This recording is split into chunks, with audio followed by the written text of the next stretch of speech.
am here to drop in with you all for a little intro to what's coming up in the Cartomancy course that we will be fully kicking off next week here in the members section on the new tier that we have here, which is Alchemist Academy, where every month I'm going to feature a new course, and it will all be stuff that revolves around different metaphysical topics, different kinds of spiritual growth practices, tarot, anything that is about broadening the mind and exploring the creativity and working with kind of these expansive concepts.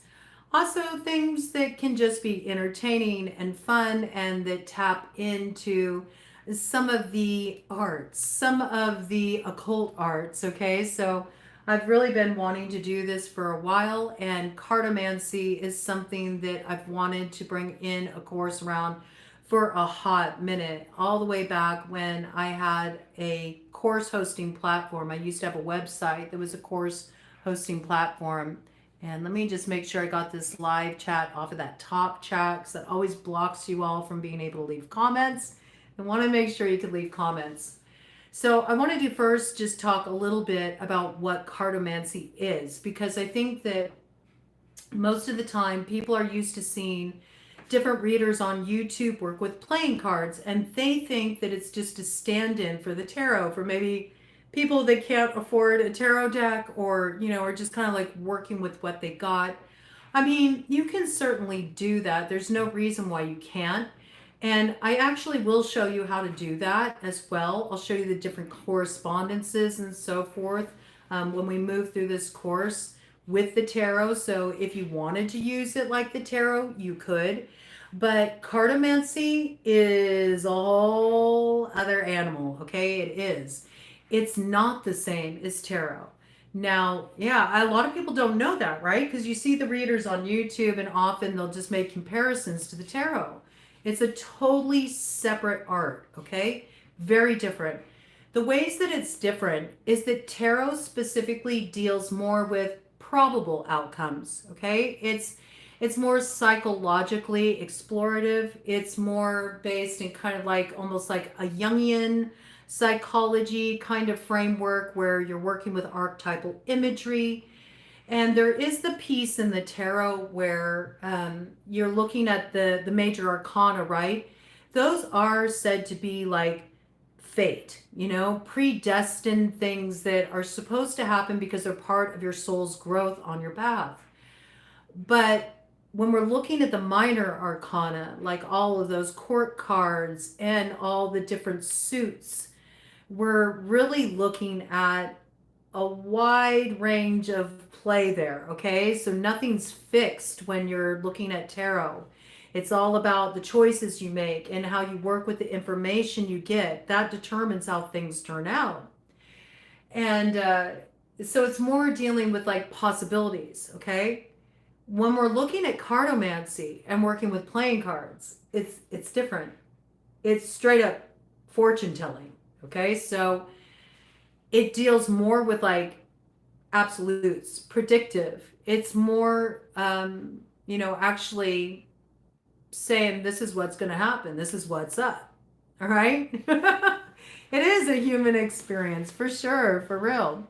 So this is what's kind of cool about the playing cards. And I've had a lot of people, say that to me before, where they've been very curious, like, how did you predict that? Because I sometimes bring forward some stuff that people are like, when you brought that in, I thought that was really nuts. And then I went back later and I listened to the reading. I'm like, how could you have picked that up? And it's like, I'm not picking it up, but there's a reason why I like to use my trusty deck here. And the reason I like to use it is because it is predictive. It just tells you the answer to your question. That's how playing card divination works. It doesn't deal with the probabilities. It doesn't deal with the psychologically explorative, aspect of reading. No, it just says, you want an answer? This is what the answer is, okay?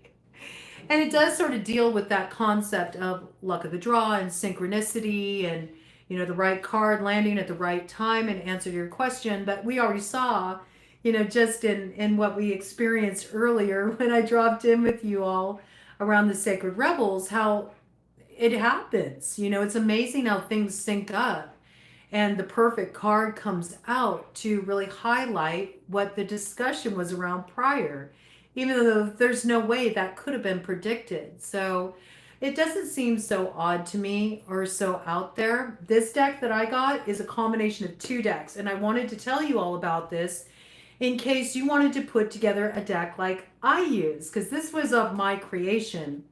I wanted to really have a way to differentiate between whether something was coming up in the positive or light aspect, or if we were looking at more of like a negative, adverse, or shadow aspect. So I wanted to have a shadow light cartomancy deck. So I put together two decks, both by Bicycle playing cards.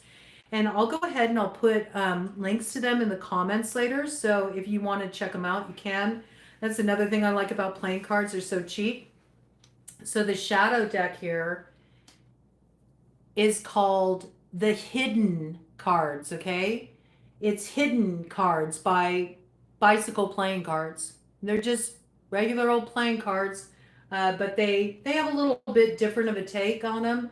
I like them because all of the queens, the kings, all the court cards, they have skulls, So it's really easy in a reading. Like, for example, I'll show you right here, okay?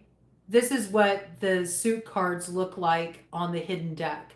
So right away, I see that skull. I know it's a shadow element. Plus, there's the clear delineation on the back because it's got a black backdrop there. So it just helps me kind of sort out.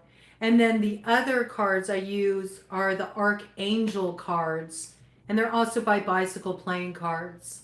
I use Bicycle playing cards solely, and a little bit different of a design, but they also clearly delineate. And one thing I will be showing you guys is how I work with my deck too, so you can learn my style of reading that I do with the playing cards, because I've added a few different elements. And the way I work with the decks is I don't throw out any of the cards. So every card that comes with the deck, I use it. Like, there's a card that's in this, let me see if I can find it here. There's a card that comes with the Archangel deck, and it says Theory of 11 on it. And I use that card. It's not associated with the playing cards at all, but to me, it really symbolizes, things that are meant to come into alignment, things that are blessed up, things that there's a lot of synchronicity around. So it just highlights certain messages for me. Like, there's this card too that comes in, discover, learn, and play. And then it's got all this stuff on it that you can apply creatively to the message. I also like the Joker in the hidden deck. It comes in like this with the dollar symbols, and there's just the details speak very strongly of certain elements in play. But I take both decks, the hidden deck and the Archangel deck, and I mash them together. And that way it gives a truly wild card read. And it also helps kind of signify, is this person like working for me or against me? Is this situation in the positive or is it in the negative? So in a way, it was the ability for me to take that concept of reversals, right? And apply it to playing cards. But you still can have reversals come up in playing cards regardless. So sometimes it adds like another dimension of it too. And if something's coming in reverse, but it's a light card, that lets me know that the reversal is in favor, like it's a positive thing. So I'll go into all the ins and outs of that, of my particular way of reading and how you can work with a deck just like this. I highly recommend it because it can really give you some accurate reads and really clear views of the situation. But actually, reading with playing cards, cartomancy, actually predates tarot and was originally what was used, for telling people's fortunes. And it's a method that's been around since the 14th century in Europe. And I'm sure you've seen like a lot of old timey movies and stuff of the traveling gypsies, and they would tell fortunes with playing cards. And yes, they did bring a lot of that forward. Later on came in the tarot cards, and that's when, we had a whole different take. But the main difference between tarot and cartomancy is where tarot gives more room for interpretation and, well, maybe it could be this, maybe it could be that, and you can kind of like morph it to fit, whatever narrative. It's not like that with playing cards. Playing cards are like straight up to the point. It means this. It means this. Yeah, I agree. I like it. Hi, good to see you. I'm glad you're back. Yeah, that's how it's different. Okay, that's why whenever I pull these out, I got my little catchphrase. I'm gonna give you a wild card read straight from the hip with lots of lip. There's a reason why. It's blunt. And you probably notice that when I do pull out these cards, whereas when I'm reading with the tarot, right?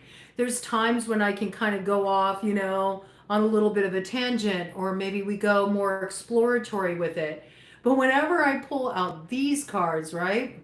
Yeah, you might have to, because I did have to get started, but it's okay. You'll be fine. I didn't go into too much. Okay, you're not really missing much. You're not missing much. Okay, it's just the intro. Don't worry about it.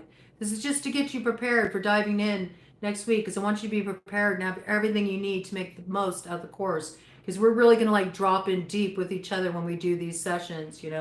We'll probably do like hour-long sessions when we come in for the lessons on this course, all right? So you might notice that when I give readings with the cards, I tend to be like a little bit more direct in my delivery. I don't really mince words. Everything's kind of like more to the point. And that is the main difference when we're looking at giving readings with playing cards. They're really direct and they're to the point, and they don't mince words. And there's not really room for interpretation. It is what it is. That's, cartomancy at its heart. So there's no subtext, you know? There's no subtext. There's no like mystery meaning. It's like, no, it means this. And that's the way it is. And just to kind of give you like a really like brief little overview of the different suits and what they mean. The heart suits deals with matters of love, okay? The diamond suit deals with matters concerning money, finances. The clubs deal with elements that are key to your success, all right? So they're usually considered a very positive influence when you see a club come out. You're welcome. I'm excited to do this. I think it's so much fun. Like, I've wanted to do this for a long time because I just think it's fun. And I would even love to like, especially on the week when we do the integration part, and we're kind of like maybe sharing readings and stuff. I mean, I'll figure something out. I'm gonna figure out something creative we could do here with this. I gotta look into it a little bit. All right. We might even be able to do something where I can give you guys a link to join me if you want on the back end of a video, and I can record it and then post it in here where we can all be in and read together, and there can be practice time, and maybe we can make it like a little cocktail or mocktail hour or two. It could be kind of fun, okay, on the integration phase. But yeah, clubs are usually a favorable sign when they come up in a reading. It's a positive sign, but it's like giving you some key, something essential you need to know in order to have success in a situation. And they carry a lot of oomph, okay? And then when we're looking at spades, we're looking at like the hard times and bitter tea, the rough stuff, Yeah, cards and cocktails. I know. I think it'd be a lot of fun myself. I mean, I used to love to get together with the broads, and we'd have G&Ts and we'd do readings, We'd have our gin and tonics and we'd do our readings. I know it's not for everybody, but it's an idea. It depends on the group. We've got a really small group going on right now, so I mean maybe people will be open to that. We can do mocktails too. It's okay. We can do chais, we can do coffees, milkshakes, whatever works, all right? Doesn't have to be alcohol, but I just think that that might be kind of fun. Have a little gathering, a little soiree where we do some reading. I think it'll be a good time. Oh, good. I'm glad you all are open to it. I think it could be a lot of fun. So yeah, the spades definitely deal with more like the rough stuff. You know what I'm saying? The difficulties. The difficulties. Okay? And each card means something different, but something very specific, okay? So what you're going to learn is you're going to learn the very specific meaning of every single card. And what I recommend is that you first of all get yourself a deck, okay? Down the road, if you want to learn on my deck, this is of my creation, putting together the Archangel bicycle cards with the hidden bicycle cards, you can do that, okay? But even if you just get a starter deck, I got so many different playing card decks. I mean, I collect them. I use different ones for different purposes. But let me get like kind of a traditional deck out here so we can just have a look here because I want to show you this. So, you can always get yourself just sort of like a standard deck, right? Oh, well, if you want to put together a deck like mine, go out and grab one too. I mean, they're cheap. They're cheap. That's what I like about playing cards too. So, standard playing card deck. It's always trippy the way it changes up the color on the screen. Whoa. What happened there? Okay, so you can always use like a standard playing card deck. I encourage you to get a good pen that's able to write, on the card stock. Because what you can do initially, just to help you as you're learning cards, is you can have a practice deck. And you can write down the meaning actually on the deck because the meanings are that short, succinct, Sure, you can branch off from that as your intuition comes in and you marry the meaning of the card with whatever your download is in the moment. But this will like jar your memory and it's just helpful for when you're getting to know it. You can also have a notebook, you can get yourself a simple notebook that you can, keep your notes in as well to practice. It's got some chameleon action going on right now. And I keep all the jokers in the deck, and I use those to mean very different things. And we'll talk about that too. Usually in cartomancy, they don't keep the jokers in, but I love the element of the jokers for different reasons. So that's where a little bit of my infusion will be coming in. I'll share that with all of you. Okay. So that can be something that's extremely helpful. So, just to, as you're getting familiarized. And one thing that you'll also learn as you start to work with the cards is that you may come up with your own associations too. And that doesn't mean there's anything wrong with it. It doesn't mean there's anything wrong with it whatsoever. Okay, so you always got to trust your own intuition as well. And that will happen. I have certain cards that mean certain things to me, and maybe it's not the traditional meaning. It sort of springs off the traditional meaning. It has, the same kind of spirit, but it's something very personal to me. So you will really get to know your own deck, and you'll have your own associations that come through. That's usually the way it is when you really start working with reading cards anyway. It's funny because you listen to, different readers on YouTube, and you got some readers that get kind of in this place where they think like there's only one right way to read the cards. They can be a little bit snobby when it comes to readings, right? Yeah, always add a personal touch. That's how some readers really connected is if they're getting their own downloads, And yeah, I agree. When you're doing something like tarot or you're doing something like cartomancy, it's good to know the roots. It's good to know the traditional meanings. But by all means, do allow yourself to branch out. But what you will find with playing cards is it'll come out straight up.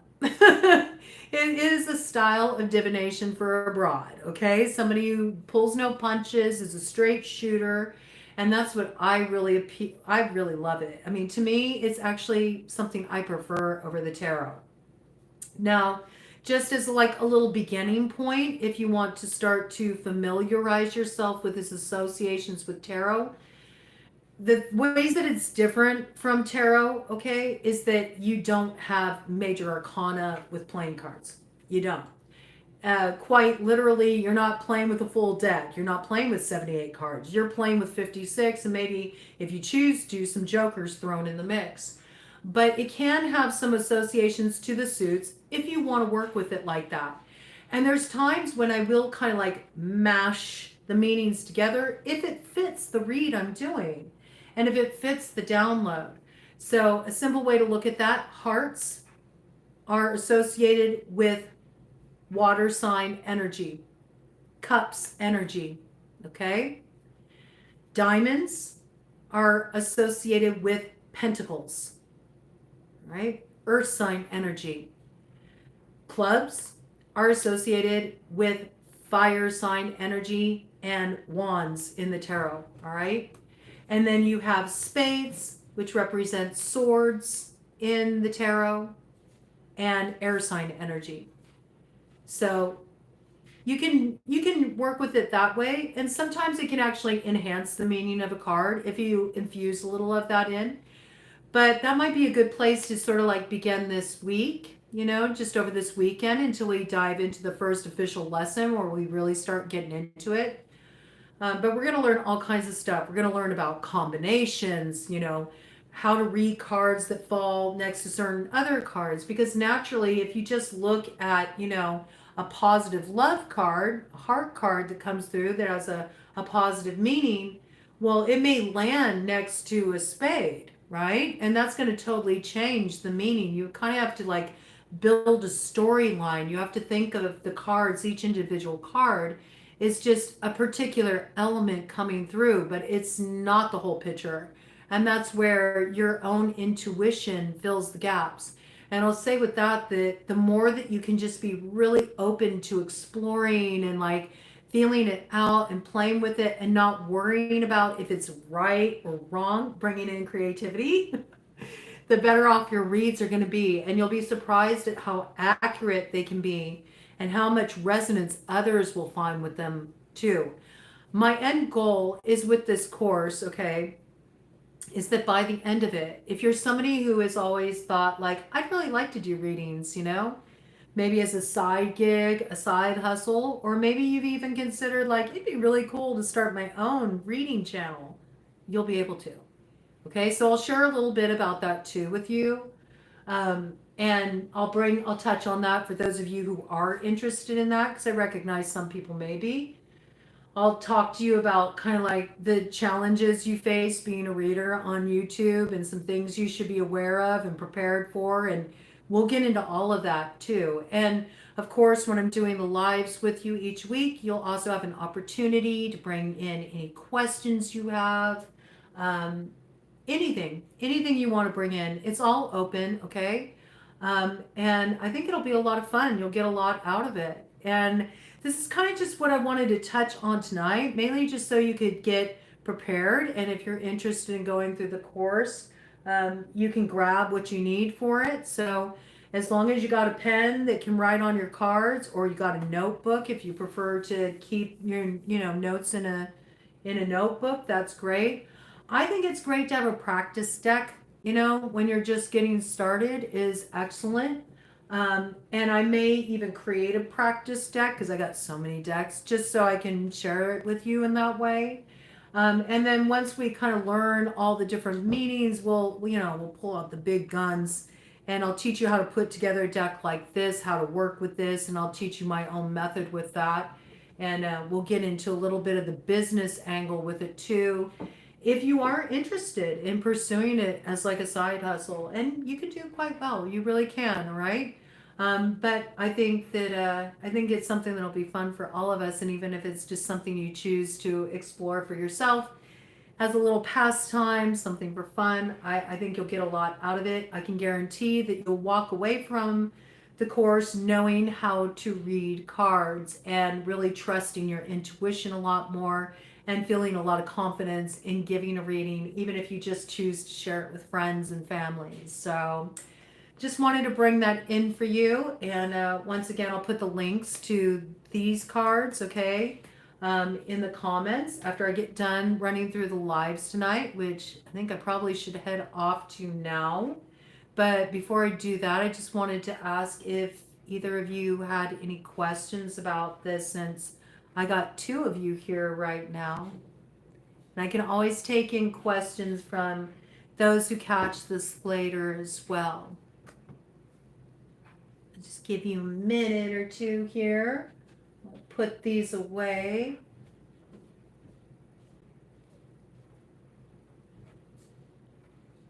None at the moment. Okay.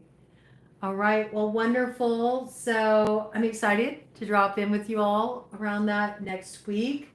I'm trying to think of what would be a good day next week to do the lessons. I'm thinking I'll bring in a lesson, the first lesson on Wednesday, okay, next week for the cartomancy. And I'll probably set a set time for it. So I'll announce the time on Tuesday. And I'll make sure that it's at a time when most of you would be able to attend live. So if you want to do that, you can. It'll probably be something I do in the evening, all right? I think that way most people could show up, okay? All right. Have a good night. Get your stuff together. And I look forward to diving in with you next week, okay? Take care. And I'll see you soon. Thanks for dropping in with me. It's always nice to have you all here. Take care.